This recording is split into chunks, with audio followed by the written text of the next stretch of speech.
so far away. I'll hold on to the words you say. You're my guide, my truth, my way. You are with me, I'm not alone. In your strength I found my home. You lift me up with your righteous hand. In your love forever I will stand.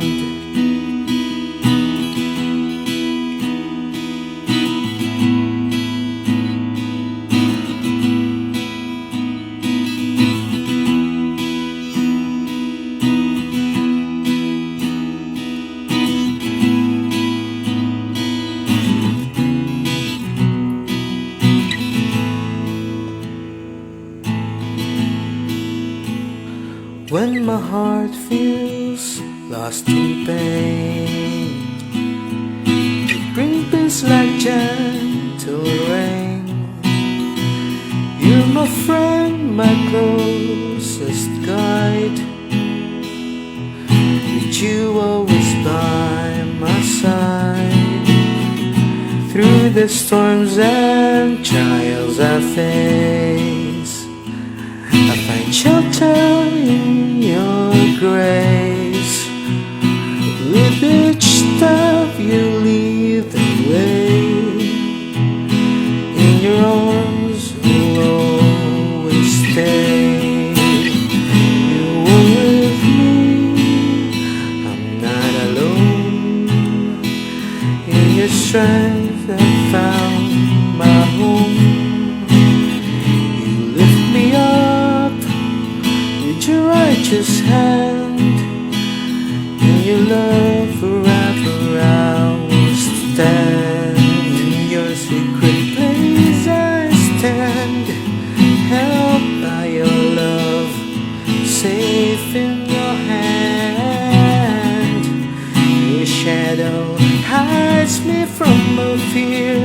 With you, my God, I know you're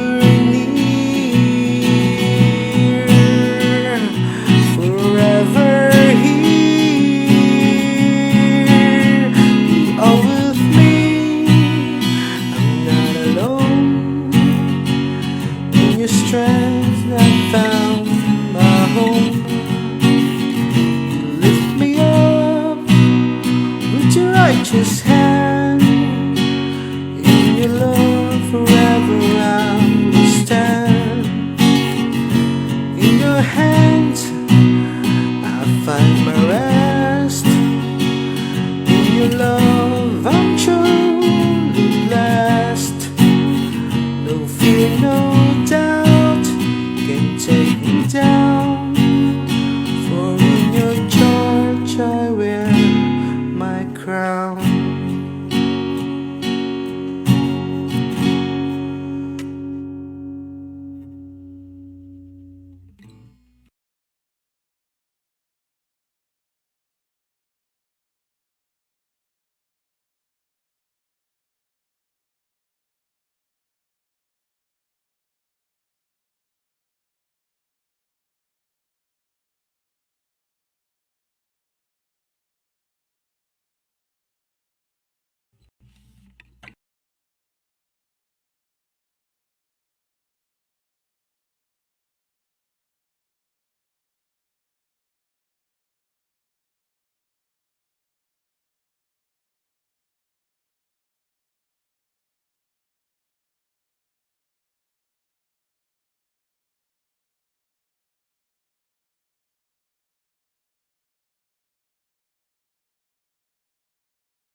ka, o aking Ama. Buhay ko ay sumaya, nagkaroon ng buhay at sigla. Labis akong nagagalak, parang ako'y nasa ulap. Ay di ang tanging bahay mo, Panginoon, dakilang pag-ibig mo. Papuri ko'y sa'yo.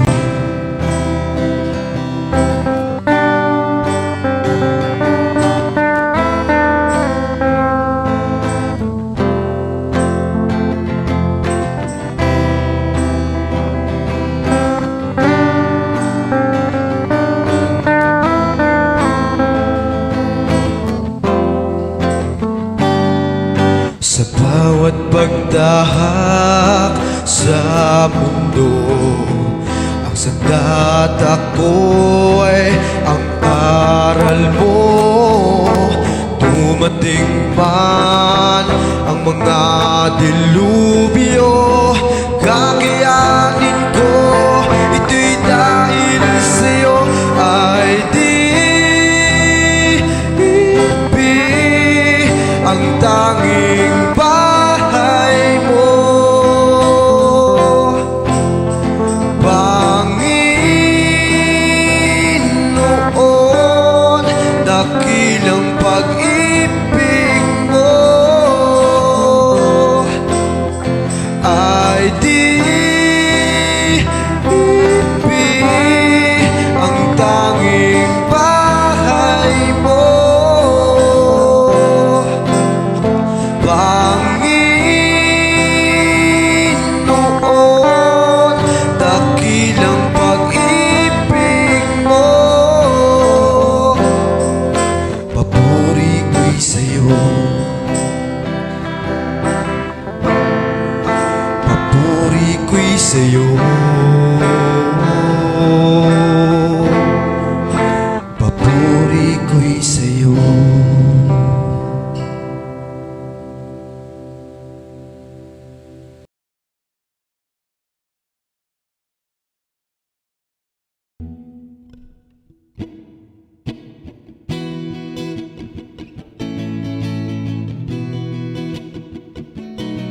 Doon sa langit na lubhang masaya, pilitin natin tayo'y makasama. Maluwalhati anong ligayang hirap at sakit, doon'y naparamdam doon sa langit na lubhang masaya.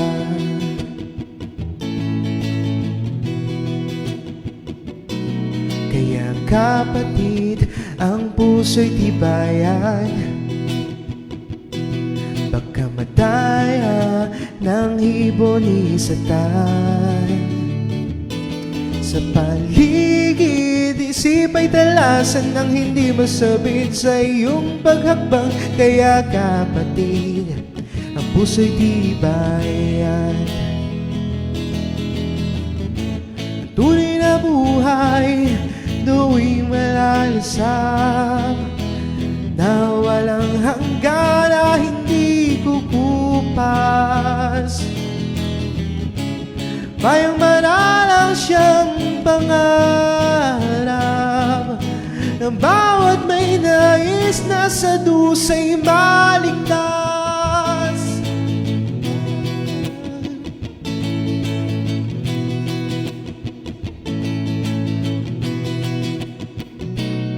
O kababayan, ang puso'y lapit,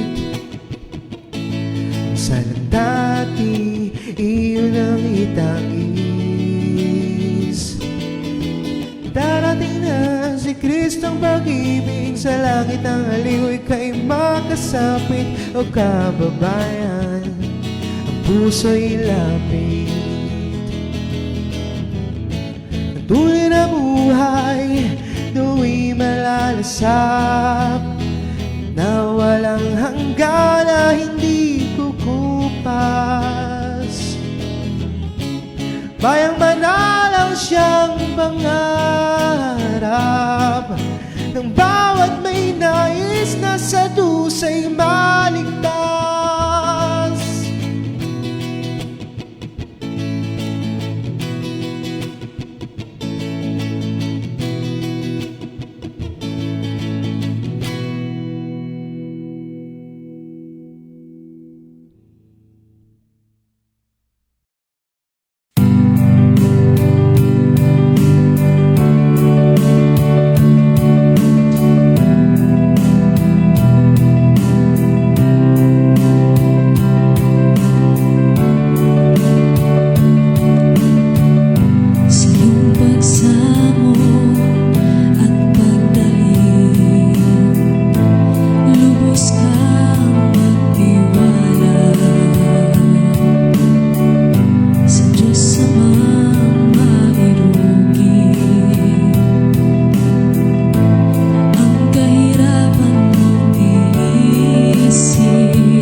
Damhin natin ang presensya ng ating Panginoon. Manalangin tayo mga kapatid.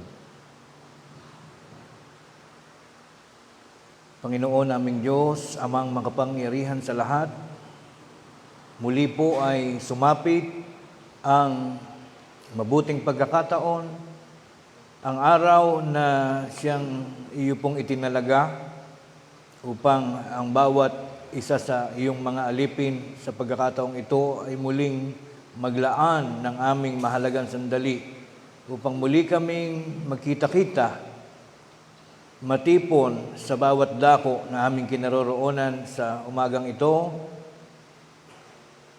upang aming tuparin ang isang mahalagang tungkuling isinabalikat mo sa aming mga abang kalagayan, ang aming tuparin ang mahalagang bagay na iyong inahanap sa tuwing sumasapit ang unang araw ng bawat linggong dumarating sa aming buhay bilang pagtupad sa tinatawag na araw ng pananambahan.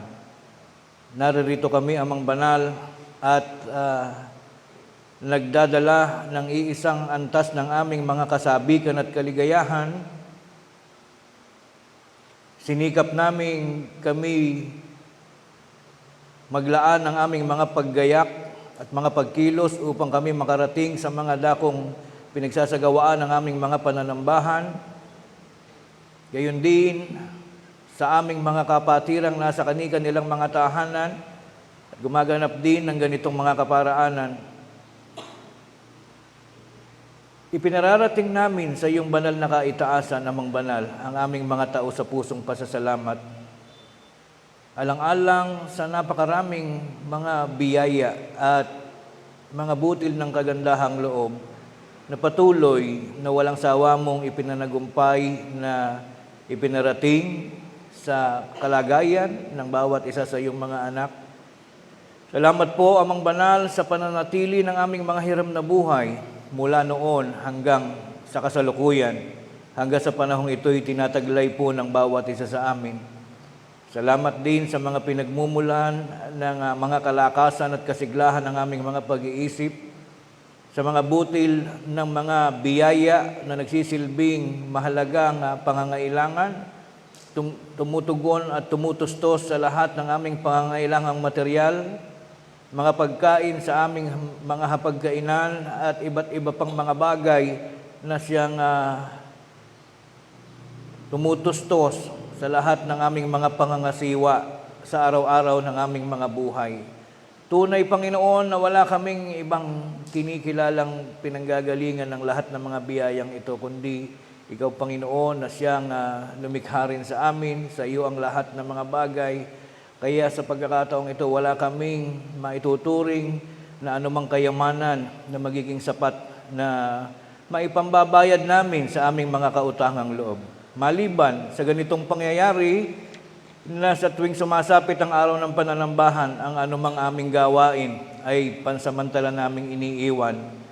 Itinatalaga namin ang aming mga sarili na darating sa pagkakataong ito na kaming lahat ay masisigla na magsasama-sama at ngayon ay inihahandog namin sa iyo, Panginoon, ang kabuuan ng pananambahang ito, ang mga awiting nagmumula sa aming mga labi, ang mga kaligayahang nadarama ng aming mga puso at kaluluwa, ang mga kasabikang bahagi ng aming mga pagkakataon sa mga oras na ito, ang siya naming inilalaan at inihahandog, naway maging karapat-dapat kami ngayon sa iyong banal na harapan at kami patnubayan mo habang kami namang lahat ay patuloy na umaasa na kami ay pagkakalooban mong palagi ng aming mga buhay at ng aming mga kalakasan. Panginoon aming Diyos, amang makapangyarihan sa lahat, inihaharap namin sa iyo, binubuksan namin sa iyong banal na paningin ang aming mga kalooban, ang mga lihim na bahagi ng aming mga pagkataong loob. Naririto at natatala sa kasaysayan ng aming mga kaluluwa. Sa nagdaang isang linggong panahon ay iyo pong mababasa kung paano kaming lahat ay nagsipagsikap na sa mga bahagi ng mga bagay na aming ginagawa sa araw-araw ay lubos naming ipinagtatagumpay sa lahat ng oras. Sinisikap naming lahat na mas maraming mabubuting bagay ang aming ginagawa kung hindi man namin kayaning ang lahat sa mga buong pagkakataon ng aming buhay ay tunay kaming maging napakamatwid sa iyong dakilang paningin. Subalit ikaw rin ang may sabi, walang sino mang taong matuwid na kailan pa man ay hindi nagkukulang, hindi nagkakasala. Mga abang kaluluwa kami, Panginoon, na bagaman aming pakasikapin na tunay kaming maging tama sa lahat ng mga bagay, maging mabuti sa bawat oras ng iyong pagtingin sa amin ay hindi po namin nakakayanan sapagkat kami sa mga ilang pagkakataon ng aming mga buhay nagiging sangkot pa rin ng mga karupukan at ng aming mga kahinaan. Kaya ito ang lubos naming idinudulog sa iyo, Panginoon. Lingapin mo kaming patuloy. Patawarin mo kami, Panginoon, sa pamamagitan ng iyong dakilang pagmamahal at ng iyong mga paglingap. Alisin mo po sa aming mga katauhan, sa aming mga puso, sa aming mga kaluluwa, ang mga batik, mga bahid dungis ng mga pagkakasala at mga bahagi ng aming mga kamalian at mga karupukan, upang ito may maging bahagi man ng aming mga araw, muli mong nililimot, bibigyan mo kaming muli ng pagkakataon na sa loob pa rin ng iyong dakilang bahay, ang bawat isa sa amin, muling makahakbang, muling makagawa, muling maging bahagi ng aming mga kapatiran na laging nangangarap, na magtuloy-tuloy ang aming mga pagganap ng iyong mga kautusan, hanggang sa sumapit ang mahalagang takda ng panahon na kaming lahat ay haharap sa iyo upang tanggapin ang pangako mo pong buhay na walang hanggan. Ama naming Diyos na makapangyarihan sa lahat, laganap ang mga pangangailangang tinataglay ng bawat isa sa amin sa loob ng iyong munting bayan. Kaming lahat ay may mga pangangailangan sa buhay. Subalit alam namin, hindi man ito namin banggitin sa iyo ay iyon na pong nababatid sa pamamagitan ng iyong dakilang katayuan, iyong dakilang kaalaman, maging ang mga bahagi ng aming mga kapatiran na di kawasa, hindi nakakaiwas sa mga pagdalaw ng mga pagkakasakit at mga karamdaman. Iyo po silang patnubayan at basbasan, ang mga kagamutan, sa iyo namin isinasalalay. Ipadala mong palagi, Panginoon, ang bisa ng iyong mga paghihimala upang tanggapin ang aming mga nanlulupaypay, nagdaramdam ng mga pangatawan, at tanggapin namin ang kagalingan, kagamutan sa mga bahagi ng katawan na nagtataglay ng mga sakit at mga karamdaman upang ang mga panunumbalik ng kalakasan ay tanggapin po ng bawat isa. Magkaroon sila ng pagkakataon na maipagpatuloy ang anumang bahagi ng kanilang mga mabubuting layunin sa buhay, gaya na rin naman ang pagtupad ng iyong mga kautusan at ang lahat pa ng mga bagay ng aming pong iniisip na maisakatuparan sa bawat panahon ng aming mga buhay. Ama naming Diyos na makapangyarihan sa lahat, naririto po ang isa naming kapatid, nabuhat pa sa ibang lokal, si Sister Arlene Navarro, na naglalayon maging ang kanilang buong sambahayan na siya'y pala rin na iyong papatnubayan na makapaghanap buhay sa ibang bansa. Mimpong dinadalangin, 10 ng bawat isa sa mga kapatiran na patuloy mong alalayan ang aming kapatid, ang lahat sa amin, ang bawat isa sa aming mga kapatiran na nasa iba't ibang mga bansa, na sila ay lagi mong agapayanan ng iyong banal na bendisyon, maging malayo sa iba't ibang uri ng mga kapahamakan, mga bagay na makapagdudulot ng mga kalungkutan at mga hindi mabuting kapalaran. Patuloy mong basbasan, Panginoon, ipahintulot mo nawa na ang mga lilipas na mga panahon na daraan sa kanilang mga buhay hanggang sa abuti ng muling pagdurugtong ng mga pangarap na siya'y makabalik na muli sa kanilang mga dako, ay walang magaganap na mga kapahamakan at ang mga kalungkutan, bunga ng pagkakalayo sa isa't isa ay dagli ang mapapawi, mapapalitan ito ng mga kasabikan, mga maliligayang mga pangarap na darating ang pagkakataong ang bawat kapatid, ang bawat mga anak mo na dumaranas ng ganitong mga pagkakataon, patuloy na iyong papatnubayan, magiging bahagi pa rin ng iyong mga anak, progresibong naglilingkod, nangangasiwa ng kanilang mga pagdadala ng buhay, at hindi lamang sila, mga kapatid, kundi ang kabuuan ng mga aliping ngayon po'y umaasa sa iyong pagpapala, sa iyong bendisyon. At ang lahat ng ito, lahat ng kahilingan po ng bawat isa sa amin na iniisip o bahagi ng aming mga dasal, kani-kanyang mga pinapangarap ng mga kapatid sa iba't ibang mga lokal. Ngayon po ay aming muling idinudulog sa iyo, at ang lahat ng ito ay aming hinihiling at pinasasalamatan sa iyo pong pangalan at sa pangalan ng aming tagapagligtas na si Kristo Jesus. Amen.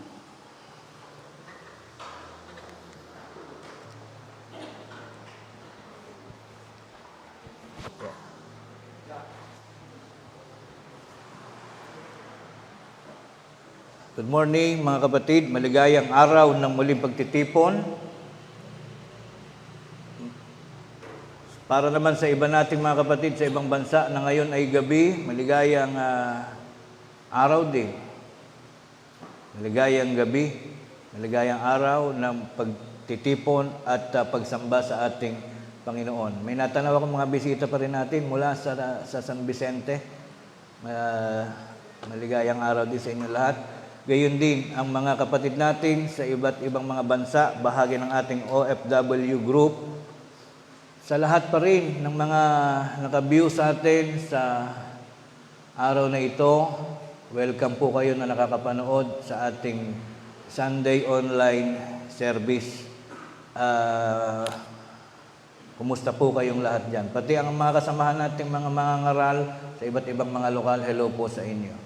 Ngayon po ay nasa pang-apat tayong Sunday ng month of March 2025. Meron pa tayong isa bago salubungin ang bagong buwan dito sa dito sa taon na 2025. May dalawa po tayong kapatid dito sa lokal ng Sampaloc, San Rafael, Bulacan na naglalakip ng kanilang pasasalamat. Kapatid na Josie Contreras, naglalakip ng pasalamat sa Diyos dahil sa pagsapit ng kanyang ika-56 na taong kaarawan noong March 19, 2025 sa pagpapala at pagbibigay lakas ng Diyos sa kanya sa araw-araw.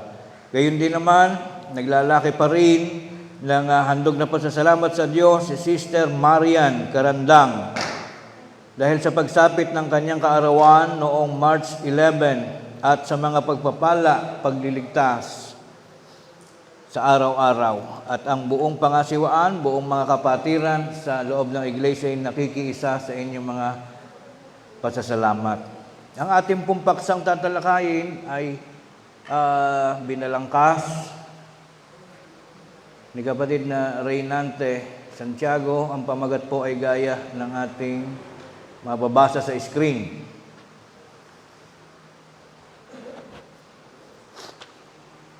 Ang pangakong kalayaan, naging alipin ng kalayawan. Mamaya pa mababasa natin sa Biblia kung saan nanggaling yung title ng ating paksa. Lagi ko pong inuulit, ang bawat pamagat, title ng ating paksa ay hindi po natin iniimbento, kundi ito po yung hinahango sa mga verses sa banal na kasulatan. Bahagi po ng ating mga sinisikap na pag-usapang topic sa bawat linggo ng ating paghaharap, ito'y bahagi pa rin ng pagdadala ng buhay ng mga tao dito sa lupa. Sabi po sa pamagat, ang pangakong kalayaan, naging alipin ng kalayawan. Ano kaya itong tinatawag na kalayaan na ito? Kaya atin pong sisimulan na. Ano ang pangakong kalayaan na mula sa Diyos? Ang tao po, mga kapatid, partikular sa Pilipinas, dumanas tayo ng ilang panahon na mga pananakop ng mga dayuhan. Unang-unang natatandaan natin, sinakop tayo ng mga Kastila for 300 years. Hanggang sa nakalaya tayo. After 300 years, naisipan ng mga Kastila na ibenta tayo sa mga Amerikano doon sa tinatawag na Treaty of Paris. Ibenta tayo sa halagang $2 milyong. Ang after nun, tayo naging pag-aari ng mga Amerikano. And for some years, ay nagtuloy-tuloy po ang pagkaalipin. Sinabi mang nagkaroon tayo ng kalayaan dahil ang topic po natin ngayon ay kalayaan. Nagkaroon tayo ng kalayaan mula sa panlulupig ng mga Kastila. Subalit tayo nanatiling nakakulong sa kapangyarihan ng mga Amerikano. Sumapit naman na dumating yung mga Hapon sa atin. Natapos po yung Amerikano, dumating yung Hapon.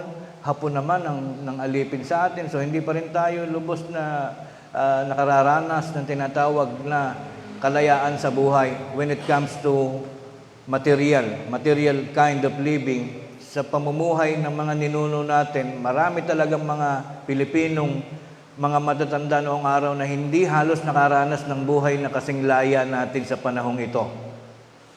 Nabugbog tayo sa pangangasiwa ng ibang mga bansa o ng mga dayuhan. Natapos ang panahon ng Hapon at ang tumulong din naman sa atin ay mga Amerikano. At after noon ay binigyan tayo ng tinatawag na panahon ng liberasyon. Pag sinabing liberasyon, liberty, ibig sabihin kalayaan. Doon tayo nagsikap na magkaroon ng tinatawag na sariling republika. Pinag-aralan ng Pilipino na mabuhay sa pamamagitan ng ating sariling mga lakas at pagsisikap. Ngunit iyon po ay usapang pang-material na buhay. Masasabi natin hindi lahat ng bansa nakakaranas ng malayang buhay sa material na buhay. Dalawa kasi buhay natin, isang religious na buhay, pang-espiritual, at isang material na buhay. Maswerte pa rin tayo kaysa sa North Korea. Ang North Korea hanggang ngayon nakakulong sa kanilang bansa. Walang nakalalabas, walang sino mang dayuhang nakapapasok sa kanila. Hindi kasing sarap ng buhay natin, yung buhay nila. Pero bukod pa sa riyan, bukod pa sa tayo malaya, may sarili tayong republika, saan pa ba tayo nakukulong? Hindi tayo totally malaya pa. Kaya pumasok sa daigdig ang ating Panginoong Jesucristo upang bigyan niya ng kalayaan ang mga taong nabubuhay. Subalit, anong uri ng kalayaan? Sabi natin, malaya na tayo. We have our own constitution. We have our own president. May sarili tayong barangay, kapitan, nangangasiwa. Meron tayong sariling desisyon sa pamamahay. Saan pa ba tayo hindi nagiging malaya? Kaya sisimulan natin. Dito po sa 8:32 ng Juan, ganito natin sisimula ng ating pag-aaral. Basahin po natin. At inyong makikilala ang katotohanan at ang katotohanan ay magpapalaya sa inyo. Sa gitna ng ating pamumuhay, mga kapatid, sa daigdig na ito, particularly sa Pilipinas, sanay tayo ng tayong malaya. Huwag lang gagawa ng masama, makukulong ka. Ibig sabihin natin kalayaan, hindi na katulad dati. Noong unang panahon na tayo ay Pilipino, ngunit ang salita natin noon ay Kastila. Meron pa rin namang pangilan-ilang mga lalawigan ngayon sa Pilipinas na Kastila pa rin ang salita. Kung di ako nagkakamali, sa Zamboanga, yung sinasabing Chabacano, if I am not mistaken, magaling sila sa mga Kastila doon. Sa Cavite, may parte doon. Sa Ternate, Cavite yata. Magugulat kayo pag nag-usap ang mga tao, Kastila. So yun, bahagi pa rin ng, hindi pa rin tayo totally nagiging malaya pala. Sabi dito, makikilala mong katotohanan at ang katotohanan ay magpapalaya sa inyo. Meron pa palang bagay. Sa usaping espiritual, nakakulong pa rin ang maraming tao. Saan tayo hindi pa nakakalaya? Doon po sa maling pagkakaunawa sa kung ano ba ang mahalagang bagay na dapat makilala natin tungkol sa Diyos. Especially until now, marami pang taong hindi naniniwala sa Diyos. Sabi ko nga po sa inyo nung ilang weeks natin, sinearch ko po sa internet As of now, maraming bansa ang hindi naniniwala sa Diyos. Pinakamataas po sa antas ng hindi naniniwala sa Diyos. Sa Japan po ay 64%. Hindi sila naniniwala. Ateista ang Japan, 64%. South Korea, 34%. At tatlo pa lang po yung aking sinesearch. Marami pang bansa. Ibig sabihin sa buong mundo, laganap ang hindi naniniwala sa Diyos. Laganap ang iba't ibang mga relihiyon. Laganap ang yung tinatawag na agnostic. Bukod sa atheist, mayroon tinatawag na agnostic. Ang agnostic ay mga naniniwala sa Diyos, subalit wala namang pakialam sa buhay. Sapat na yung naniniwala, I believe in God, pero ano naman? Naniniwala silang Diyos ang may gawa ng daigdig, Diyos ang may gawa sa atin, subalit natatapos na hanggang doon lang. Wala akong tungkulin nila, wala akong dapat gawin, naniniwala lang akong ginawa ako ng Diyos. Yun po yung mga agnostic. May percentage din po yan.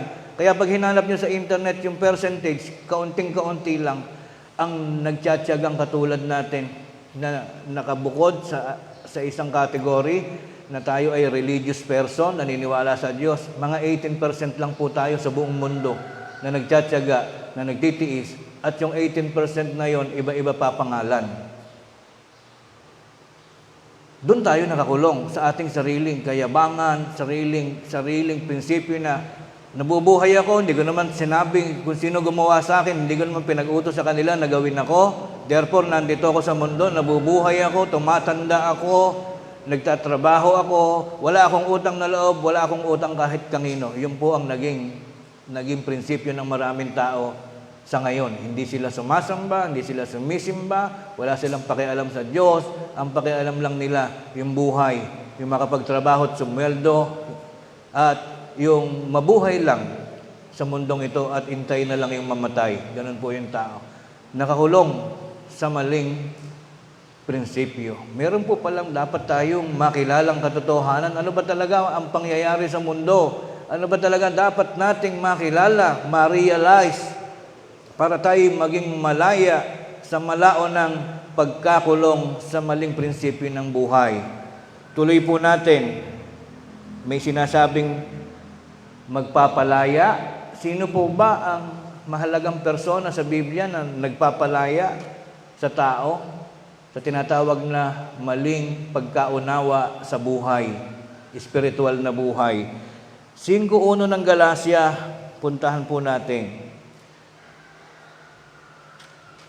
Sa pamamagitan po ng sulat, ang sumulat po nito si Apostol Pablo. Sinulatan niya mga kapatid sa lokal ng Galacia, sabi po niya, sa kalayaan ay pinalaya tayo ni Kristo. Kailan po yun? Ito po yung mga kapatid na nabautismohan na. Meron po kasing katwiran ng mga tao na nung daw mismong dumating si Kristo sa lupa at pinako, automatic daw lahat ng tao ay pinalaya at tinubos sa kasalanan. Maling-mali po yun. Kasi kinailangan pa ni Kristo at ng 12 apostol na mangaral. Kaya sila nagsikap mangaral kasi yun lang maniniwala sa kanila, yung sasampalataya at mababautismohan, yun yung palalayain sa maling pananampalataya. Kasi nga po noon, kaya dumating si Kristo, ang mundo, especially ang Israel, nakapokus po ang Diyos doon, contaminated yung kanilang pananampalataya. Itinuloy nila yung pananampalatayang Hudawismo, galing sa lahi ni Huda, apo pa rin po yun ni Abraham. Although part sila ng Israel na matagal na binasbasan ng Diyos, mahal ng Diyos ang Israel, subalit sa bandang huli, gaya na marami ko pong kwento sa inyo, ayaw na ng Diyos, nagsawa na sa kanila. Sabi nga sa Biblia, matagal ng panahong ang Israel ay nawalan ng Diyos na tunay. Iniisip natin baka yung tao nagsawang maglingkod, tinamad na maglingkod sa Diyos. Hindi po. Diyos po mismo ang umalis sa Israel, ngunit ang buong Israel ay nagpatuloy sa paglilingkod, sasagawa sila ng pananambahan, subalit naging contaminated na. Naghalo na po kasi yung prinsipyo ng Romans. Alam niyo po sa Romans, sa Italy, tabi-tabi po yan, tabi ng Greece. Diyan po nagmula ang pagsamba sa mga rebulto. Sa Athens, Greece, katabi po yan. Kilala po ang mga Romano sa pagsamba sa mga Diyos-Diyusan. Kaya nung kanilang sakupin, parang tayo po, ang Philippines, sinakop ng Spain for some years, 300 years. Ang Israel, kung isa-search niyo sa history ng Israel, sila po sa dakong uli, bago dumating si Apostol Pablo, sinakop po ng Roman Empire ang Israel at tinuruan ng mga Romano ang Israel ng pagsamba sa mga rebulto. That's why they are claiming now, hindi ko po sinisiraan, sinisiwalat ko lang na ang itinuloy ng Roman Empire na paniniwala itinuro sa mga Israel ay yung existing na religious ngayon, Roman, something like that, Iglesia ng Romano.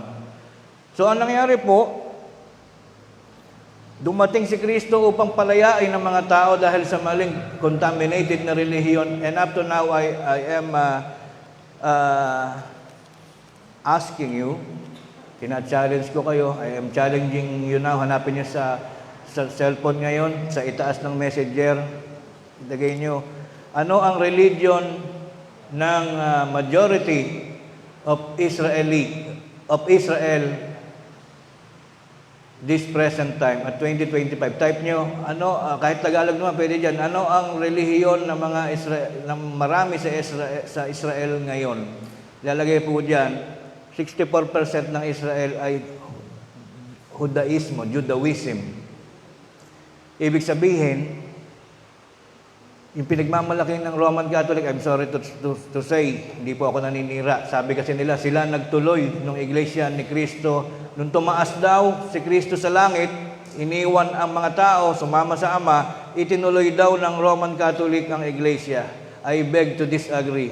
Dahil ang Iglesia ay naiwan sa Israel, 12% lang po ang Roman Catholic doon sa Israel. Mostly, ang population doon ay Judaismo. Yung paniniwala ng mga Baptist, paniniwala ng mga born again, na ang susundin pa rin ay yung 5 aklat ni Moises. Maybe you are asking, ano po ba, Brother Ruel, yung Judaismo? Iyan po ay ang paniniwala sa 5 aklat. Genesis, Exodus, Levitico, mga bilang, at Deuteronomio. Yun lang po ang libro nila. Hindi po sila naniniwala sa bagong tipan. Hanggang ngayon po yan.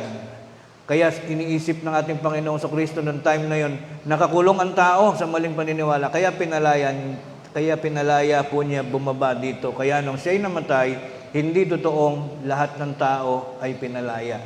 Only those na nabautismuhan, including tayo, nabautismuhan po tayo. So hindi po lahat ngayon ng buong populasyon ng mundo'y malaya pa rin. May mga bagay pa rin mali. Katulad ng dumating si Kristo, hindi ko muna pako siya ay nagising yung mga tao. Nagpapatuloy pa rin po sila mula noon.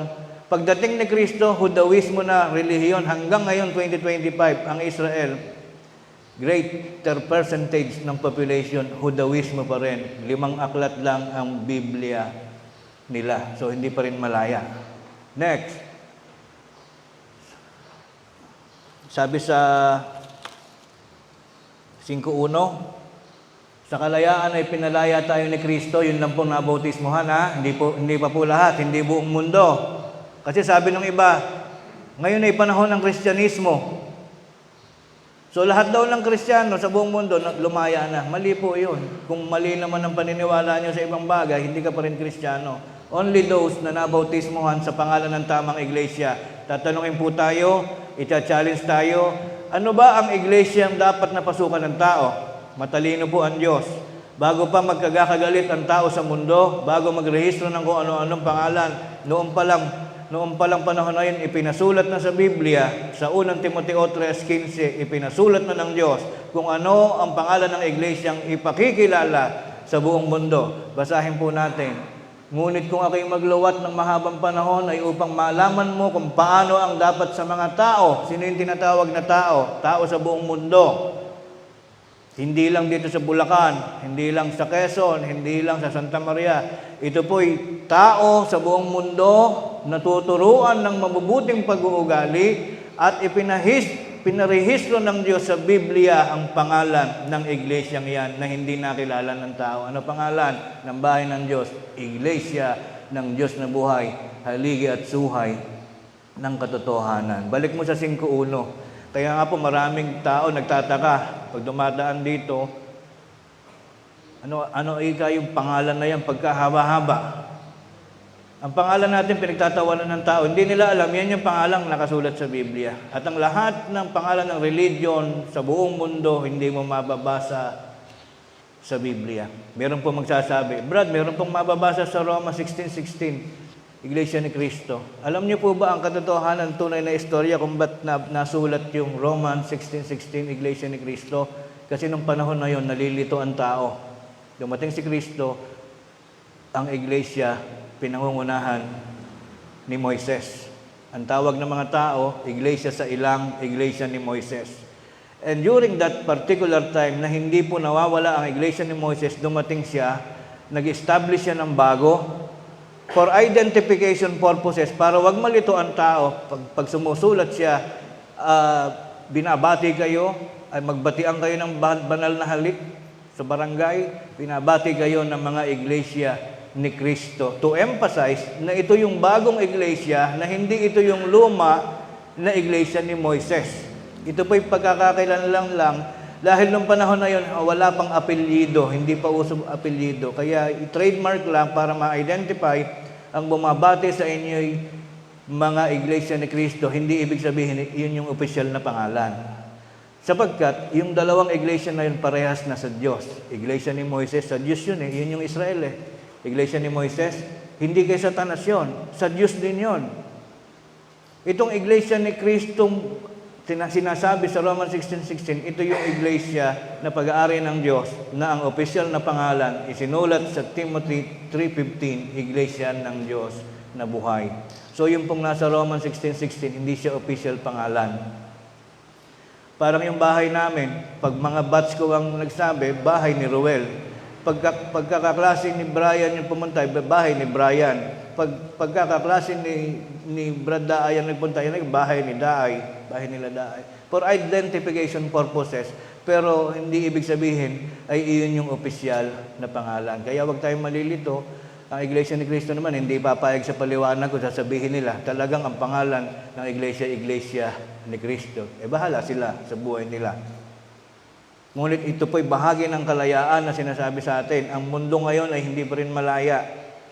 Mapapalad ang nagiging malaya sa maling paniniwala. Pag natutuhan mo yung tama, malaya ka na, hindi ka na mali. Yun yung ibig sabihin ng kalayaan. Balikan natin yung 5:1, sa kalayaan pinalaya tayo ni Kristo, magsitibay nga kayo, huwag na kayong pasakop na muli sa pamatok ng pagkaalipin. Ano yung pamatok ng pagkaalipin? Yung maling paniniwala. Lahatin nyo na, lahat ng religion ngayon may mali. Kung meron man silang makitang mali sa atin, malaya silang magsabi. Ngunit ang bagay na pagmamalaki natin, pag napalitan yung pangalan sa unang Timoteo 3:15 ng pangalan ng iglesia nila, sasabihin natin tayo mali. Pero hanggat hindi nabubura yun, tayo tama. Yun ang ating kayang maipagmalaki. Next. Saan tayo lumaya? Linawin natin 3:5-9 ng Kolosas. Ito ang bagay na ating kinalayaan. Ito ang nagpapakulong sa tao noon man at hanggang sa mga panahon ngayon. Patayin nga ninyo, sino kinakausap? Kapatid, nabautismuhan to.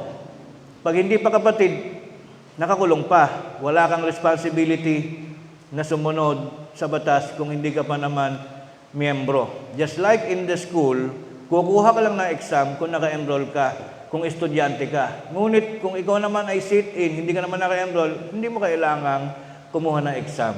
Ngayon, sabi dito, kinakausap ni Apostol Pablo, mga kapatid sa Colosas, na bautismuhan na po ito.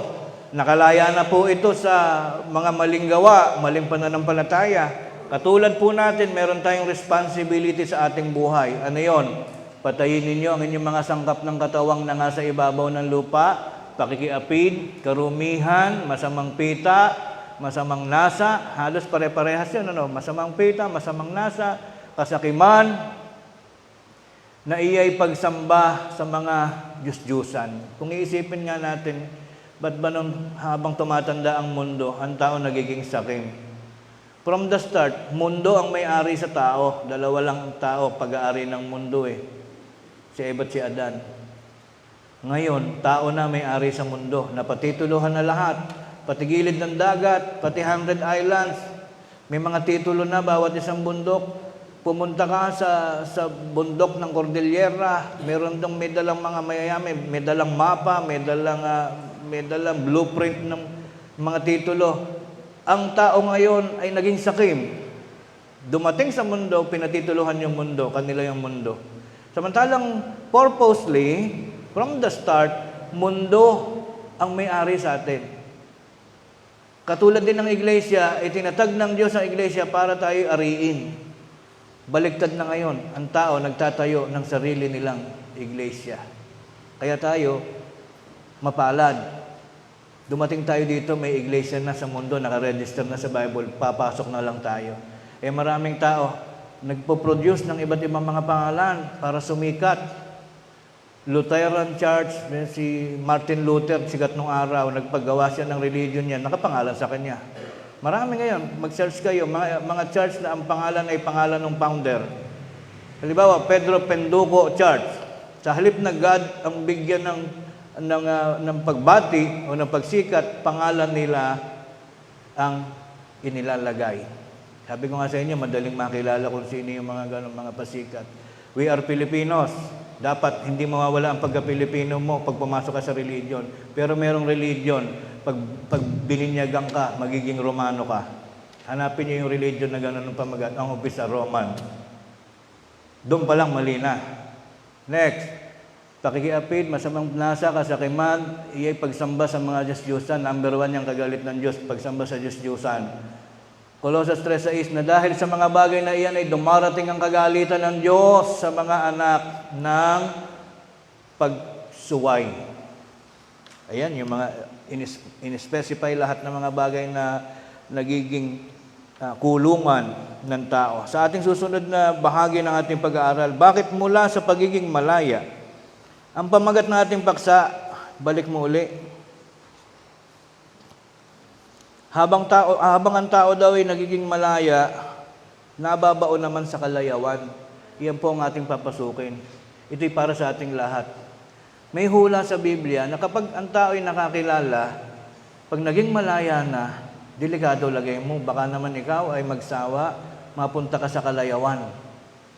Kailangan sikapin natin na kung naging malaya tayo, nakilala natin ang totoo, huwag kang bibitaw.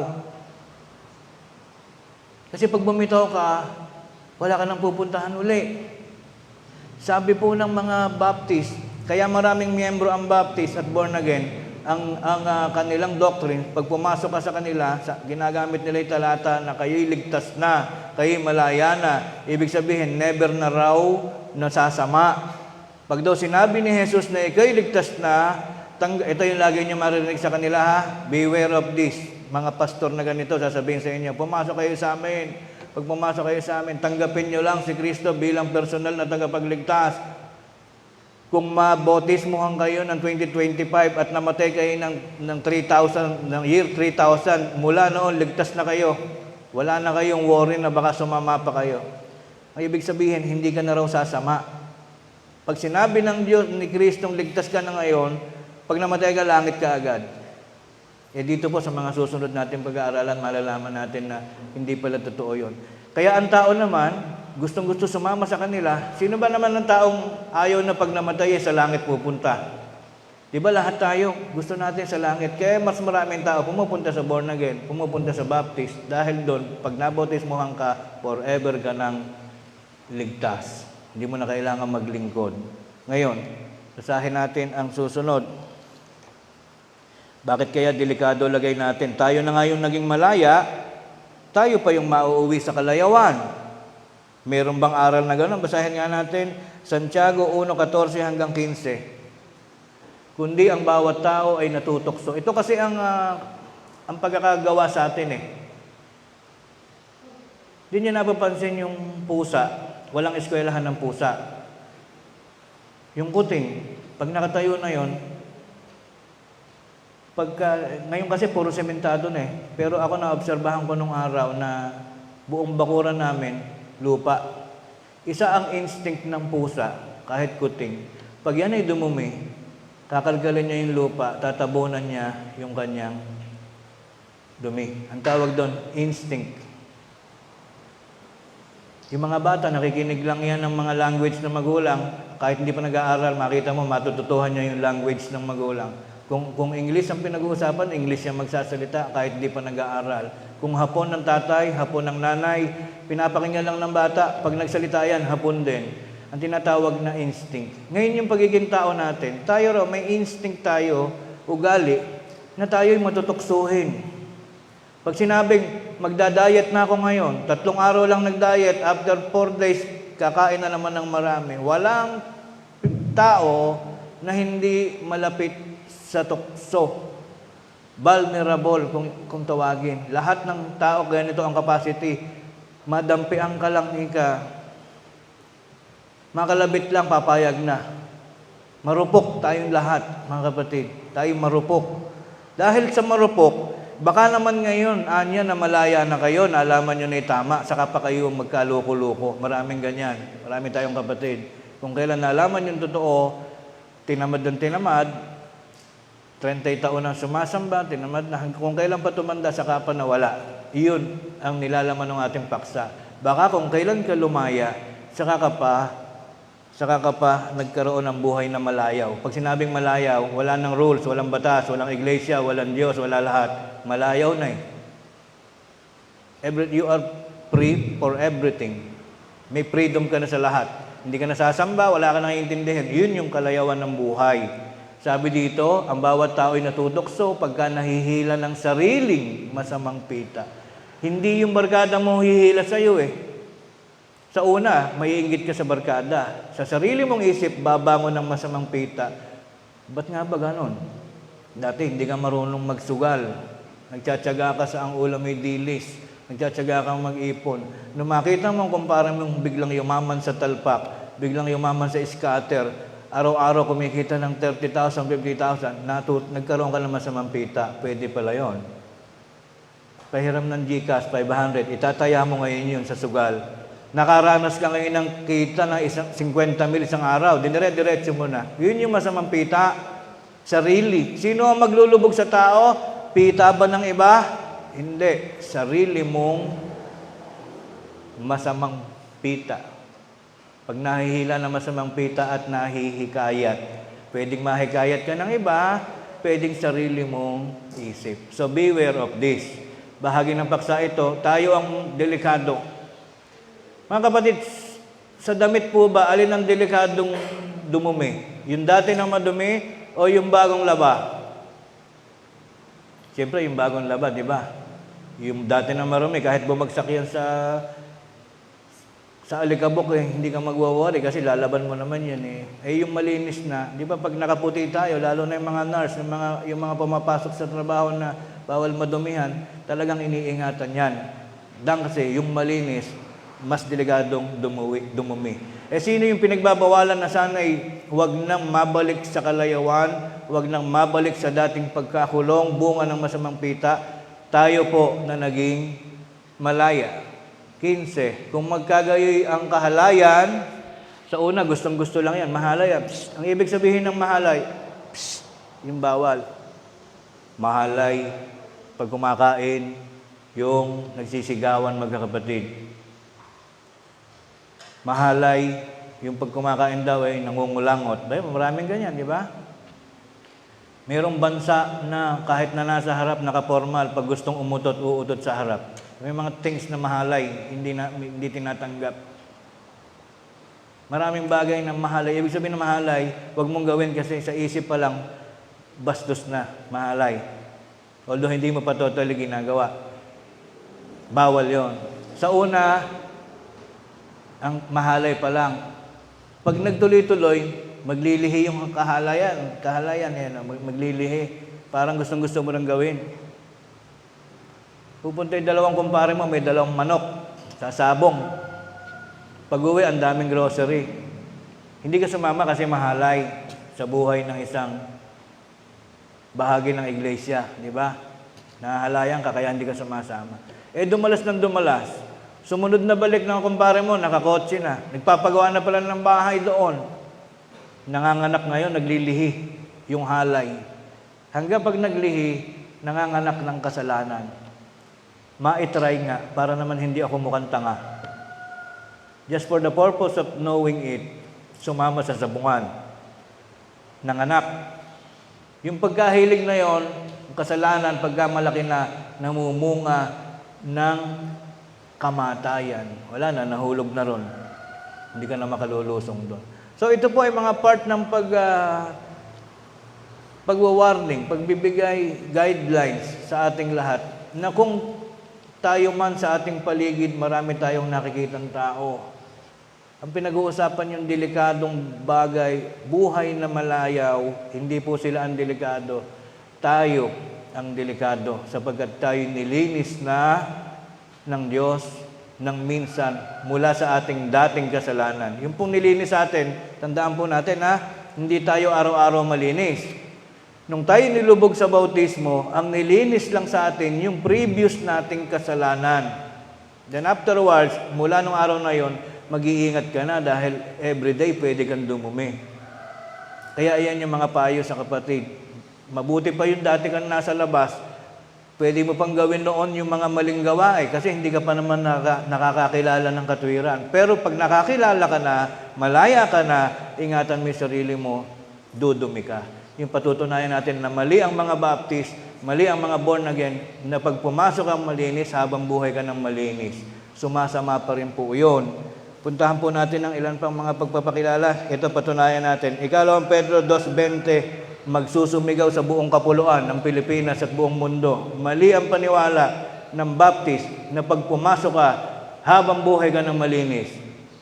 Sapagkat kung pagkatapos na sila'y makatakas sa mga pagkahawa sa sanlibutan, nakakilala na, nabautismohan na, nalaman na yung mali pala sila noon, so naging malinaw na, sa pamamagitan ng pagkakilala sa Panginoon at tagapagligtas na Jesucristo, ay muling mahalubiluhan at madaig niyaon ay lalong sumasama. Doon pa lang susin Nalinawan ka na, nabautismuhan ka na, malaya ka na. Ay muli daw na halubiluhan. Ibig sabihin, tama ba sinasabi ng mga Baptist na sandamukal sila 19 milyones sa buong mundo ang members ng Baptist? Ang sinasabi nila, pagka nilinis ka na ni Kristo, never ka nang dudumi. Bakit dito sabi may warning? Tatapwat. Pagkatapos na maging malaya, nakatakas ka na sa pagkahawa ng sanlibutan. Nakawala ka na sa kasamaan. Ngunit, muling mahalubiluhan. Hindi may chance pa lang muling dumumi.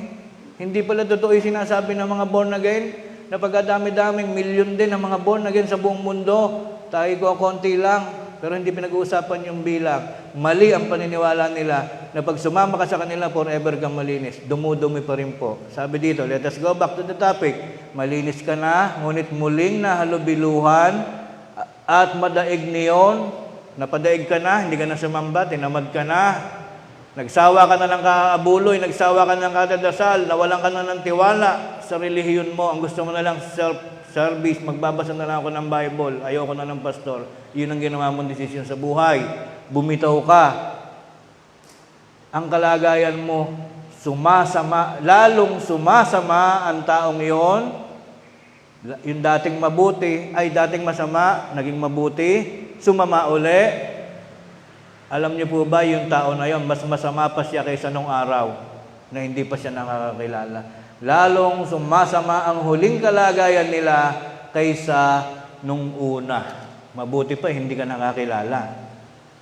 Ang pinakamahirap yung nakakilala ka na, bumalik ka pa sa dati. Times 10 ang kasalanan mo sa Diyos. Ito po ang aral na nagiging hiwaga sa maraming tao. Nagtitila, nakatago, natatakpan ng lambong. Malinaw na sinasabi, hindi sapat na mabautismohan lang, kailangan magtsatsaga ka hanggang sa wakas, iiwas ka sa kasamaan. Muli nating pinapakilala sa lahat, beware of those kind of doctrines. Baka kayo ay mahalubiluhan ng mga aral na nakakainggan niya, sumisigaw ang mga pagtuturo ng mga maling religion. Sinabi ko na po kanina kung saan yon. Sasabihin sa inyo, sa amin kayo sumama, ligtas ka na agad. Wag po kayong papahikayat sa ganong, sapagkat hindi po yun totoo. Ang tao, kahit na iniligtas ka na ni Kristo, pinatawad ka, pwede ka pa rin sumama pagka hindi ka nagpapigil. Sasama ang huling kalagayan kaysa nung una. Kaya iyan po, hindi nila nababasa yan eh. Ano ang nakapagdudulot ng kasamaan? Ano ba nagiging dahilan ng tao ba't tinatamad sumamba? Ba't tinatamad mag-religion? Ito po ang susi. 5:6 ng unang Timoteo. Tingnan niyo po kung bumabagay sa atin. Ang nagpapakabuyo sa kalayawan, bagamat buhay ay patay. Ano po ba, Brad Roel, yung kalayawan? Mga luxuries in life. Hindi naman too much luxury. Kasi pag pinag-usapan natin luxury, parang mayayaman lang po yan. Yung nag-i-stay ng 2 weeks sa Baguio, 1 week sa Paris, sa Boracay ay 2 months. Parang yun yung alam nating luxury. Yung pagiging malayaw o luho, mga luho. Yung layaw kasi is something na lampas na sa sukat. Hindi masamang manood ng sine. Narinig ko to sa aking lolo, kapatid na Abilino Santiago. Hindi masamang manood ng sine. Pero kung doon ka natitira sa sine, may something na abnormal ka na. May bahay ka, ba't hindi ka na pumapasok sa school? Hindi ka na nag-aaral, hindi ka na umuwi, nandun ka na lang sa loob ng sine. Doon pumapasok yung ibig sabihin na naiiba na. Kalayawan na yon. May mga bagay na pag sobra, nagiging layaw, nagiging parang habit, nagiging kagustuhan ng katawan, anything. Hindi na kailangan i-specify pa natin, ano mang bagay na nakahiligan mo, including, ano ba mga uso-uso ngayon? Basta nawala sa regularidad, yun ay nagiging kalayawan. Including yung kape, di po ba? Yung kape, paliwanag ng medicine, mahalaga din naman, pampagising. Pero pag inugali mo, nakakadalawampung tasa ka ng kapeng maghapon, ay kalayawan na yon. Yung mga slight kind ng kalayawan, walang epekto sa kaluluwa yun eh. Mayroong kalayawan na nakaka-apekto sa kaluluwa. Yung halimbawa, nakahiligan mo, Brad, natatakot po ako sa sinabi niyong kalayawan. Sobra po akong kumain ng kamatsili, nakakaisang sako po ako maghapon eh. May kinalaman po ba yun sa kaluluwa? Hindi iyon. Ang masamang kalayawan, yung natulog ka na lang buong buwan, hindi ka na nagpapakita sa simbahan, hindi ka na nagpapakita sa Diyos, wala ka nang pinaniniwalaan, na may Diyos palang gumawa sa iyo, napirito na, nagparang sitsaro na yung utak mo, na wala ka nang inaalalang impyerno at langit, nagpakasarap ka na lang sa buhay.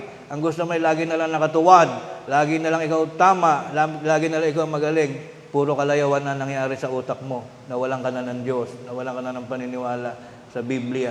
Maraming tao, maniniwala kaya sa Biblia, sinulat lang naman ng tao yan. Sino gagawa?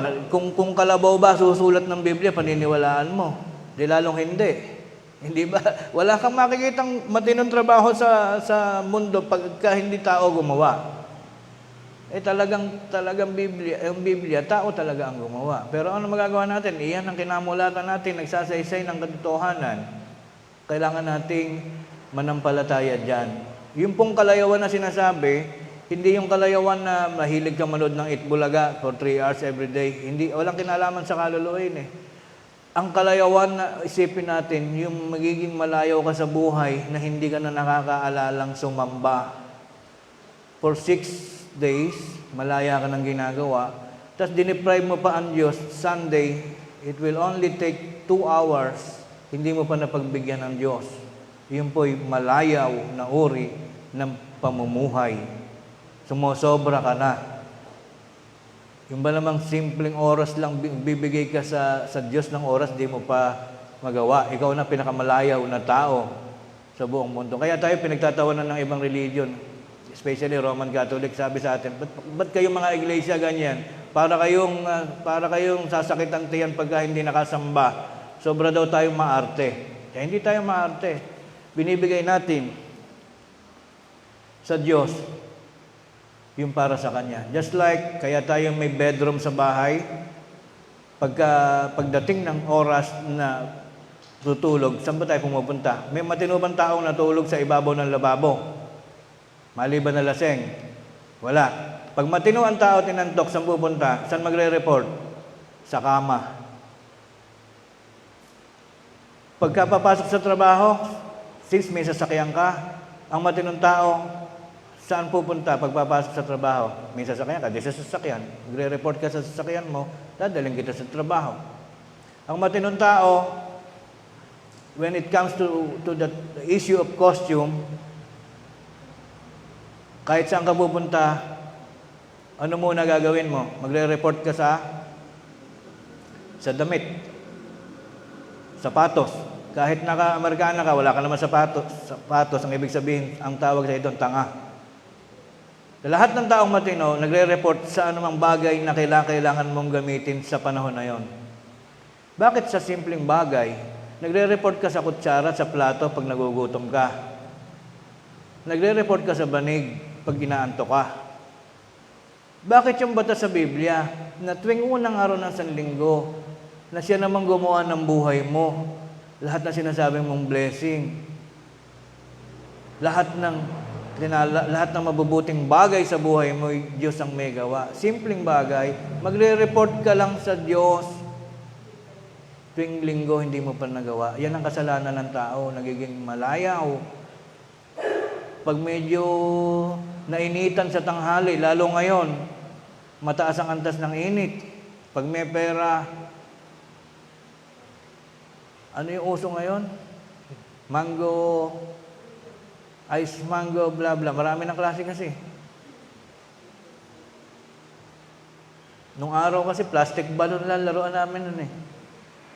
Ngayon, ang dami, yung kape, dati sa tubig na mainit lang nilalagay. Ngayon, iba't ibang mga mixes na may mga ibang mixture, may nilalagay na ng yelo.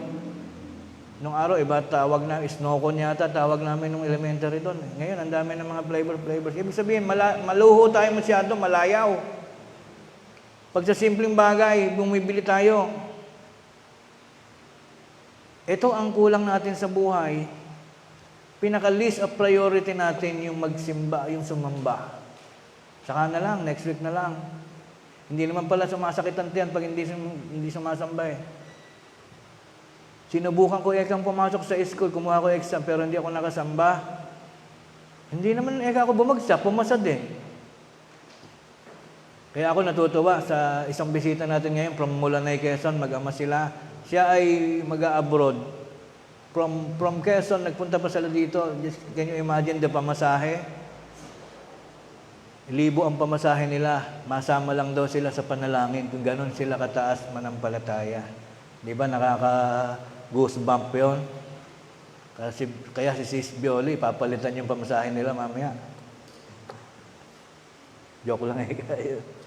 Nakakahanga yung mga ganong klase ng pananampalataya. Kung magagawa sana natin palagi. So, iyan lang bahagi natin paksa. Pag nabubuyo sa kalayawan, bagaman buhay, patay ka na sa harap ng Diyos kahit buhay ka pa pagka ikaw ay nabubuyo. Let us go to the last part of our topic. Ano ang tinatawag na kalayawan na nakapagpapasama sa tao? Unang Korinto 7:31 ang unang Korinto. Madaliin na natin. Ang mga nagsisigamit ng sanlibutan, katulad nung kinakwento ko kanina, sanlibutan ng may-ari sa atin. Ba't ngayon may mga tao walang lupa? Walang matiran? Pilipino. Ang Pilipinas, ang may-ari ng Pilipinas, kung hindi Incheck, Hapon, Amerikano, mag-aasawa ng Pilipino, bibili ng lupa.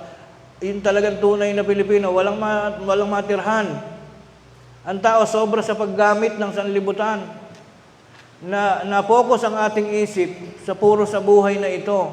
Magtatayo ako ng establishment, magba-branch out ako ng businesses. bibili ako ng mga lupa, naubos ang buong maghapon ang kaiisip ng taong yumayaman na puro paggamit sa sanlibutan, puro panglaman, hindi man lang nag-iisip ng tungkol sa buhay na walang hanggan. Iyon ang kalayawan. Dapat, wala namang masamang magmasipag, walang masamang makabili ka ng tatlong hasyenda, walang masamang magpagawa ng maraming bahay, walang masamang magbumili ka ng maraming kotse, pero samahan mo naman ng espiritual ang buhay mo. Huwag mong kakalimutan ang Diyos para hindi sabihin ikaw ay lumalayaw. Huwag daw ang nagsisigamit ng sanlibutan ay magiging tulad sa hindi nagpapakalabis ng paggamit, sapagkat ang kaasalan ng sanglibutang ito ay lumilipas. Kahit sino ka pang pinakamayaman sa mundo, lilipas yan. Kahit pinakamasipag ka bang tao, sabi ni Villar nung araw, sipag at tiyaga ang magpapayaman sa tao. Ginawa niya yon. Totoo naman, yumaman siya ngayon. Lahat ng lalawigan sa buong Pilipinas may camellia homes. Pag namatay ba siya, masasama niya yun sa langit? Di ba hindi rin? Yan naman ang laging common na naririnig natin sa mga ninuno natin. Ang madadala mo lang sa libingan ay yung pinakamaganda mong barong. Yung pinakahuli mong sapatos, yun ang sasama mo. Pati pustiso masasama sa'yo. Pero yung pinagsikapan mo, pagkakagalit-galit ang bayan ng iyong mga anak. So, hindi naman sinasabing huwag ka na mag-provide, huwag ka na magsikap. Ang sinasabi lang dito, yung kalokohan mo sa buhay, tigilan mo. Huwag puro pagpapayaman, huwag puro pagpapasikat, huwag puro ikaw ang magaling, kundi pagalingin mo naman ang Diyos. Lagyan mo naman, budburan mo ng espiritual na pagpapala ng Diyos ang iyong buhay. Huwag puro paggamit sa sanlibutan. Next. 4:2 ng unang Pedro, iba't ibang uri ng labis na paggamit. Kailan ka ba nagiging sobra sa paggamit ng sanlibutan? Lunes hanggang Linggo ay lagi ka nang nasa opisina, hindi ka na nagpupunta sa kapilya. Yun ay labis na paggamit. Upang huwag na kayong mga buhay sa laman sa inyong nalalabing panahon sa mga masamang pita ng tao, kundi sa kalooban ng Diyos. Sapagkat sukat na ang nakaraang panahon. Di pa ba kayo nag-e-enjoy nung previous time? Minsan, ako din may problema sa pagdadayet kasi nabibigatan na ako sa sarili ko. I'm already 84 kilos. Ang pinakamaganda kong kilo na natatandaan ko nung bata-bata pa ako, 72. Sabi ko nga, minsan nagtatatlong araw ako. Ako pala yung tinutukoy ko kanina. Tatatlong araw akong hindi kumakain, 1 meal a day lang. Pag pang-apat na, nalalata na ako. Iniisip ko, katulad nung hindi ka pa ba, Rowel, nagsasawa na natikman mo lang lahat ng ulam nung bata ka pa hanggang ngayon? Nagawa mo ng lumamo ng marami mula nung bata ka pa hanggang ngayon. Hindi ka pa ba magde-decide talaga na mag-diet ka naman?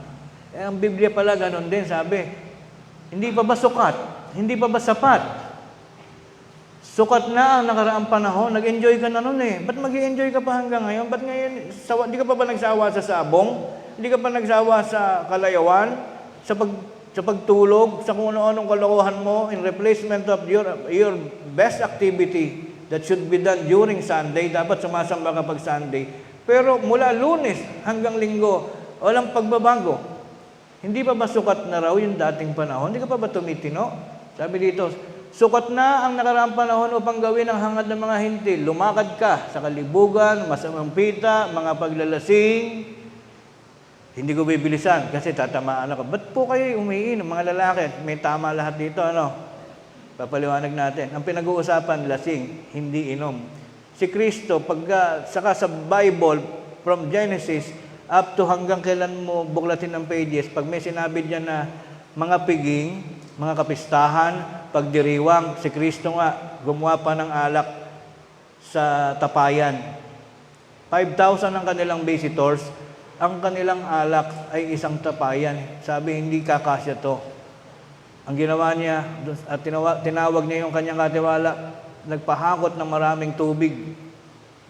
at kanyang binasbasan, at nangyari hindi kinapos yung alak sa piging. Hindi masama ang alak sa buhay ng tao. Hindi ko naman pinopromote. Pinapatay ko lang yung paniniwala na bawal ang alak. Hindi yung alak ang bawal. Ang bawal ay yung paglalasing. Ano pagkakaiba ng alak at paglalasing? Ang lasing, malawak ang definition yan. Ang lasing, yung nananaksak. Yung nakakatatlong tagay pa lang, hindi na marunong umuwi. Hati rin. Wag na wag kayong iinom kung ihahatid lang kayo pag uwi.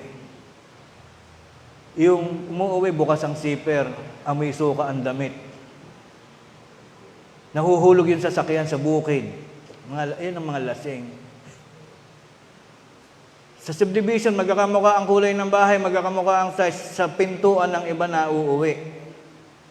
Yun ang mga lasing. Kailangan natin kasi yung katotohanan, di ba? Pag hindi mo sinabi yung totoo, hindi ka makakalaya sa maling paniniwala. So, hindi po masama ang alak. Andyan na yan eh. Kung may makikita ka sa Biblia, bawal ang alak, hindi tayo titikim ng alak. Ang pinagbabawal po, bawal maglasing. Hindi sa pinopromote ko yung pag-inom. Sinasabi lang natin, mabuti na nga ba, ba't ba hindi ginawa ng Joseph? Na-invento pa yung alak na yan, ngayon pag-aawayan din lang. Di dapat pinagbawal na talaga, sinulat na talaga sa Biblia na bawal ang alak. Yun nga dugo, di ba, malinaw na nga nakalagay doon. Huwag kayong kakain ng dugo. Ngayon pinagtatawanan tayo ng mga ibang religion. Ba't kayo, Brad? Ba't kayo, sir? Nagtataka-ika kami. Ba't kayo hindi kayo kumakain ng dugo? Ang sarap-sarap. Bawal sa amin eh.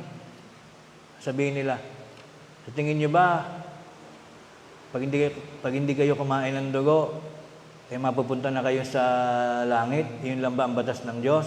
Para bang tina-question tayo na, napakasimple ng batas na huwag kumain ng dugo, parang ayaw mong mag-violate, ayaw mong magkasala. Bakit? Kayo po ba parang banal na ba? Sigurado ka naman mapupunta sa langit? Sabi ko, alam ko tinutukoy mo.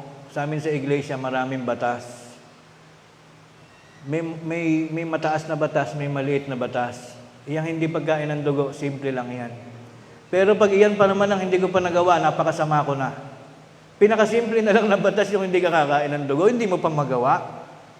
Kaya sabi ko, inuuna ko to yung simple, yung hindi pagkain ng dugo. Kasi pag hindi ko pa ito natupad, wala na akong kwentang alipin.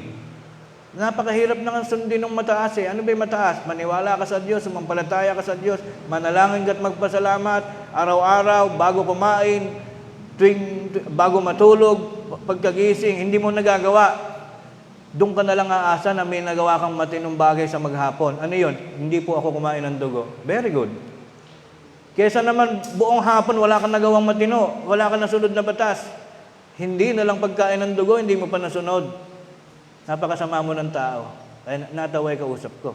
Yun pala yung pinakasimple muna inuuna namin mga iglesia, pinakasimple muna una namin tinutupad. Kasi pag yung pa hindi namin natupad, wala na kaming kwenta. Kaya sabi rito, sukat na, mga paglalasing, doon pala tayo nahinto, mga kalayawan, mga kayamuan, kasuklam-suklam. Yung ibang talata, mababasa mo lang, huwag kang sasamba sa Diyos-Diyusan. Ito, binigyan pa ng adjective, kasuklam-suklam na pagsamba sa Diyos-Diyusan. Ayaw ng Diyos nung ang tao ay sumasamba sa Diyos-Diyusan. Ang tanong, bakit ang tao ayaw tumino? Nakasulat na sa Biblia na nakasusuklam sa Diyos ang pagsamba sa Diyos-Diyusan.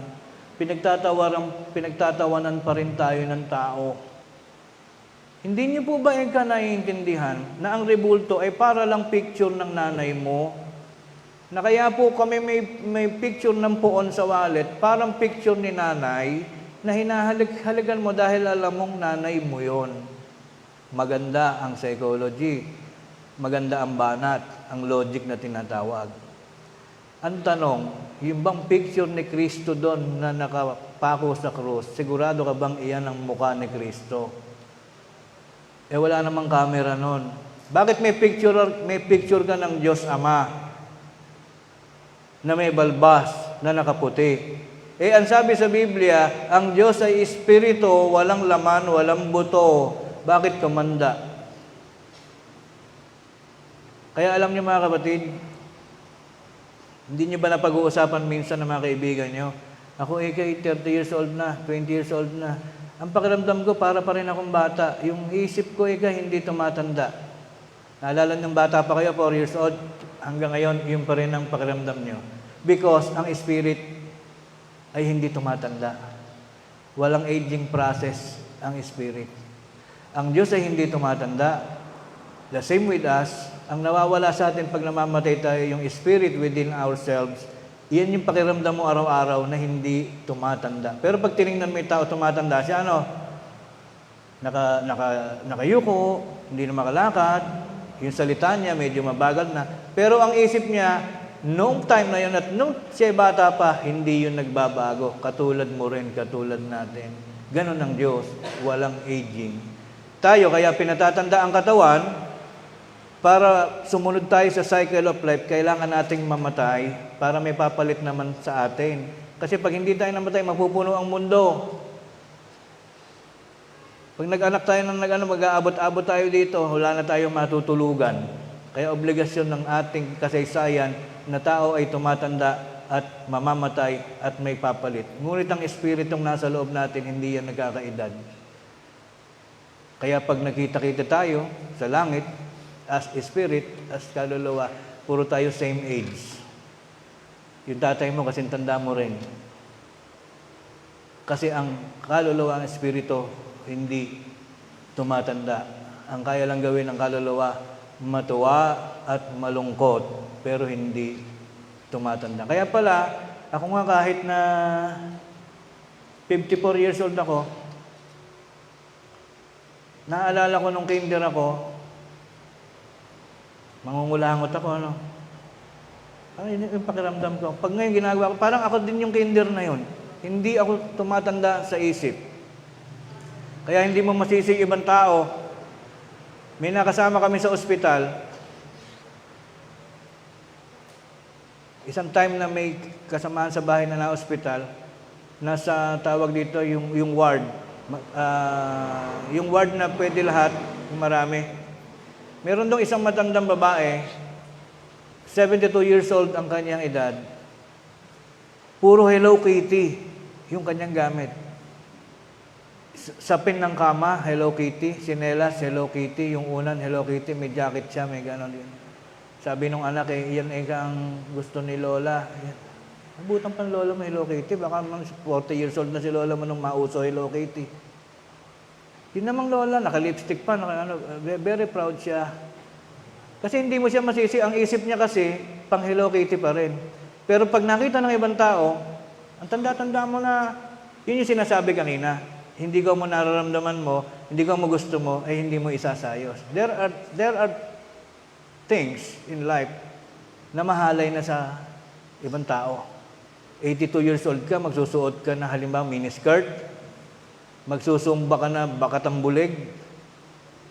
Diba? May mga damit na pag matanda ka na, isaayos mo, aalisin mo yung halay, yung hindi ka pagtatawanan. Hindi tama yung 90 years old ka na, gusto mo pa si Hello Kitty, Sanrio, dahil yun ang gusto mo. Kasi nga, pag pinatulan mo yung gusto mo, hindi kasi tumatanda ang isip. Tandaan niyo po yan, hindi tumatanda ang isip. Yung katawan lang natin ang tumatanda. And as we grow old, ibabagay mo yan sa kung ano ang dapat sa edad mo. Yun po ang bahagi ng aral kanina, yung tungkol sa mga kahalayan. So tapusin natin ang payo sa lahat, 2 Korinto 6:17, huling talata. Kaya nga magsialis kayo sa kanila, alin, yung masasamang bagay kanina, umalis daw tayo, magsihiwalay kayo, sabi ng Panginoon, huwag kayong magsihipo ng mga bagay na marumi, anything na ayaw na ng Diyos, na iniwanan mo na dati, huwag mo nang hipuin uli. Kayo'y aking tatanggapin, at ako sa inyo'y magiging ama, sa akin kayo'y magiging mga anak na lalaki at babae, sabi ng Panginoon, makapangyarihan sa lahat. Yan po ang pinaka-lundo, final ng ating pag-aaral sa panahong ito. Reviewin lang natin before tayo manalangin. Ang taong pinalaya na sa kasalanan, tayo po yun. Tayo yung delikadong mauwi sa kahalayan o sa kalayawan. Mag-iingat po tayong palagi. Dati na nating iniwan ang mga maling bagay. Huwag na sana tayong bumalik pa sa maling paraan ng pananampalataya. Mahalin po natin ang naging pagtawag ng Diyos sa ating lahat. Marami pong salamat. Muli po tayong magsitindig.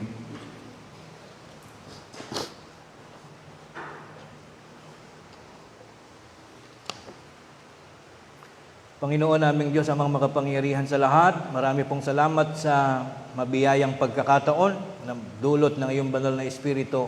Kami nilukob mo ng mga pagpapala para sa lahat ng bagay na aming pangangailangan. Pagpapalang kaunawaan sa mga mahuhusay na aral, mga salita na nagmumula sa iyong banal na kasulatan. Salamat po sa mga aral na ito na patuloy namang gumagabay sa amin na tunay na napakahalaga na naging pagkalaya namin sa lahat ng mga maling patakaran ng buhay, mga maling pamantayan ng mga maling pananampalataya. Salamat sa ginintoang pangyayari na naganap sa aming mga kapalaran, na kami tinawag mo sa tunay na pangalan ng relihiyong iyo pong ipinatala sa pahina ng banal na kasulatan na nangyaring dito kami napasama. Salamat sa mabuting pagkakataon na ito.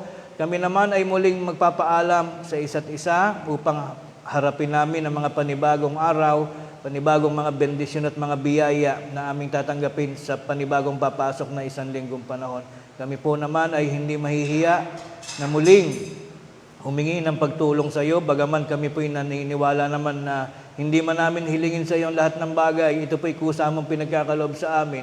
Ngunit, hindi namin malilimutang ihabilin sa iyo, Panginoon, ang aming mga lakad mula sa araw na ito, ng aming paglabas ng bahay-sambahan, ay ihatid mo po kami sa mga dakong aming patutunguhan na ligtas na muli sa iba't ibang uri ng kapahamakan. Alalayan mo kami sa bawat hakbangin sa araw-araw, sa pakikipamuhay sa magulo at maligalig na sanlibutan ito'y lagi naming matuklasan kung ano ang mga tamang paraan ng pagganap ng aming buhay. Pagpalain mo kaming palagi, pagagalingin sa mga sakit, patatawarin sa mga pagkakasala, bibigisin ng mga pagkakais at pagmamahalan ang bawat sangbahayan ng iyong iglesia. At kami na may nangangarap na sa pagsapit muli ng araw ng linggo, bibigyan mo kami ng masayang pagkakataon na nooy kami lahat ay buhay pa, masisigla, maiinit ang aming mga pagnanais na kaming lahat magkita-kitang muli upang gumanap na naman ng araw ng pananambahan na tangi naming paraan ng pasasalamat sa iyo pong dakilang pangalan. Ama naming Diyos na makapangyarihan sa lahat, pagpalain mo lahat ng mga nagpasalamat na mga kapatid.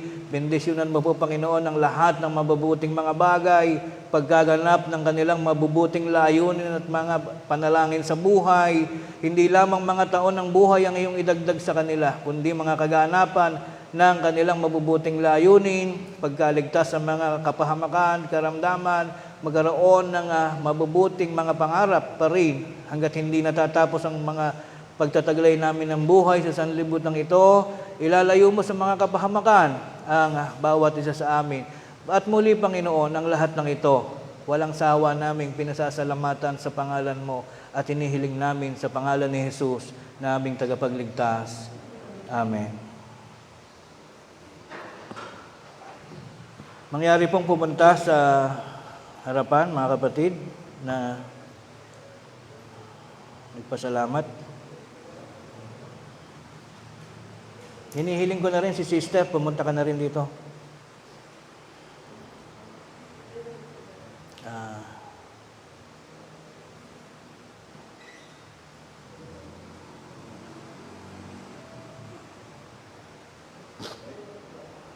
Sa bisa ng karapatang ipinagkatiwala ng Panginoon, sa kanyang kinakasangkapang mga ngaral, tanggapin po ninyo, tanggapin nating lahat ng mga kapatid, ng mga nakikinig, ang basbas ng pagpapala ng Diyos.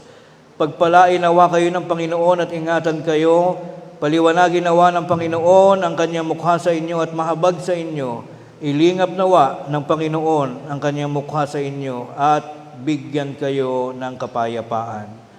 Maaari na po tayong maupo. Umawit tayo mga kapatid, awit ng paghahandog. Narito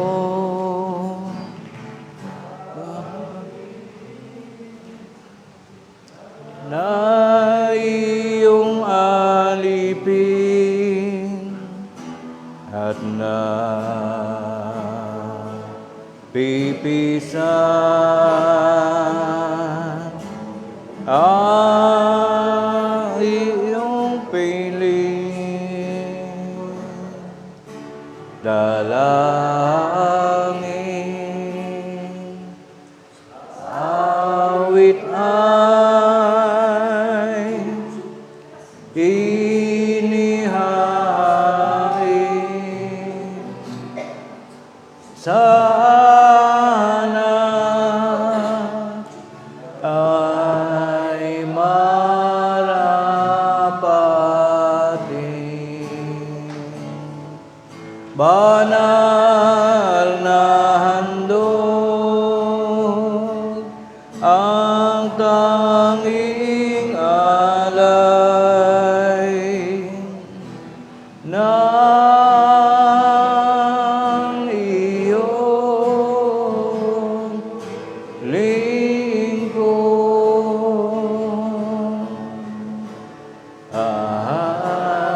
ay bendisyon na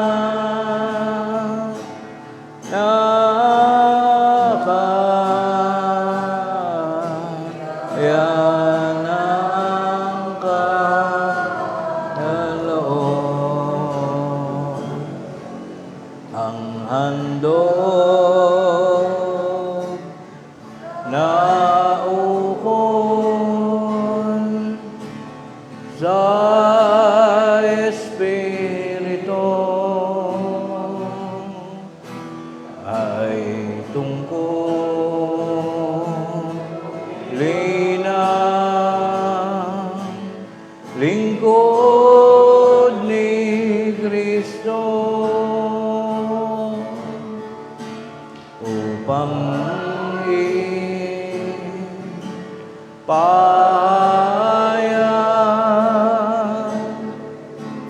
ang Ebanghelyo na kanyang ministeryo. Muli po tayong magsitindig mga kapatid. Tayo muling manalangin. Panginoon naming Diyos, amang makapangyarihan sa lahat, narito po amang banal, ang isa sa mahalagang bunga ng aming mga tapat na pananampalataya, ang salaping handog na ngayon ay sama-samang ipinagkakaloob at itinataguyod ng iyong mga hamak na alipin.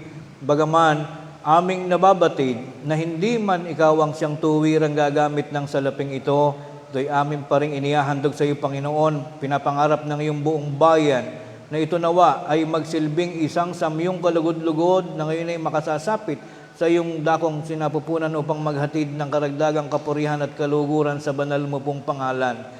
Amang banal, ipusa ng basbasan, pahintulutan na ang salaping handog na ito na aming tinitipon ay maging mabuting kasangkapan nawa ng iyong iglesia upang panggalingan ng mga pantustos sa ikapagkakaroon ng patuloy na kaunlaran ng mga proyekto nito gaya ng mga pagawain, mga pagtulong sa mga kapatid sa iba't ibang mga kaparaanan at ang ilang bahagi nito'y magamit nawa mabuting kasangkapan ng pangasiwaan upang maisagawa ang mga proyekto ng iglesia na makatatawag pansin pa ng ilan pa naming mga kaibigan, mga kapwa, na makaririnig ng iyong mga katotohanan at dumating sa kanilang buhay na sila'y makakilala rin ng iyong mga aral. Makasama namin sila sa loob ng iyong iglesia na magtatapat, maniniwala, mananampalataya sa iyong dakilang pangalan. Ama naming Diyos na makapangyarihan sa lahat, ang halaga ng salaping handog na ito ay amin po ngayong ipinagkakatiwala, inihahandog sa iyong banal na iglesia sa pamamagitan ng kaalaman ng aming tagapagligtas na si Kristo Jesus. Amen. Awitin natin ang doxologia. Ang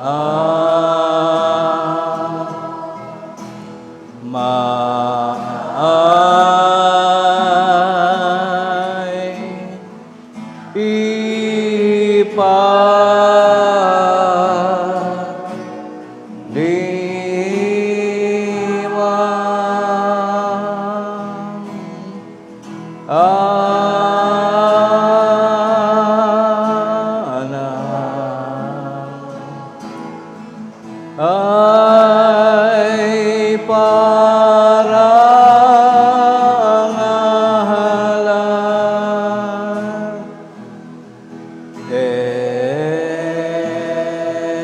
Espiritu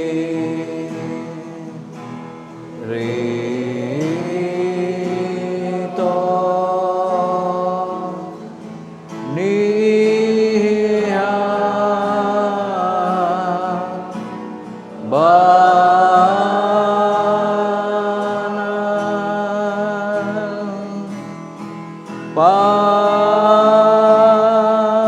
patno baisa kai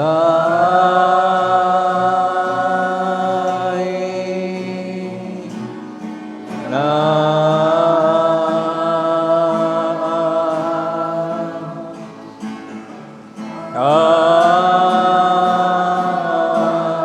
Amen.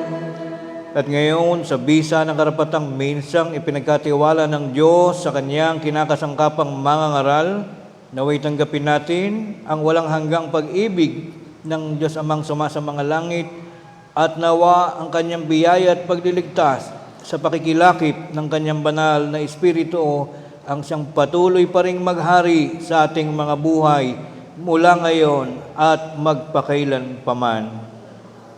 Maraming pong salamat mga kapatid, hanggang sa muli.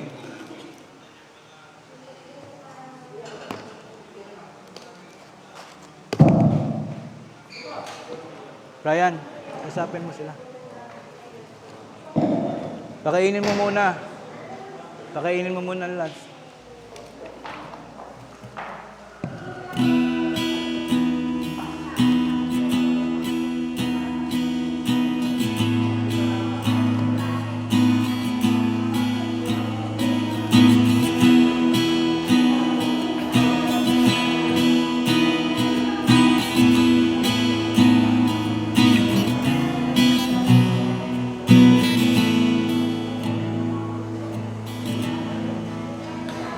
In the darkness of night, when fear tries to take my light, I hear your voice so clear, telling me there's no need to fear.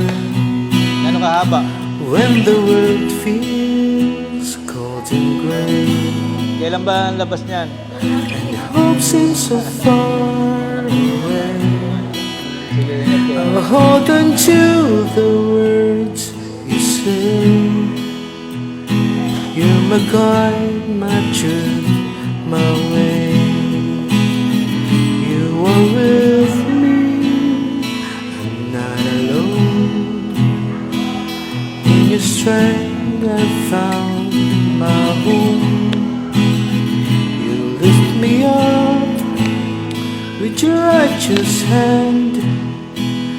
In your love forever I will stand.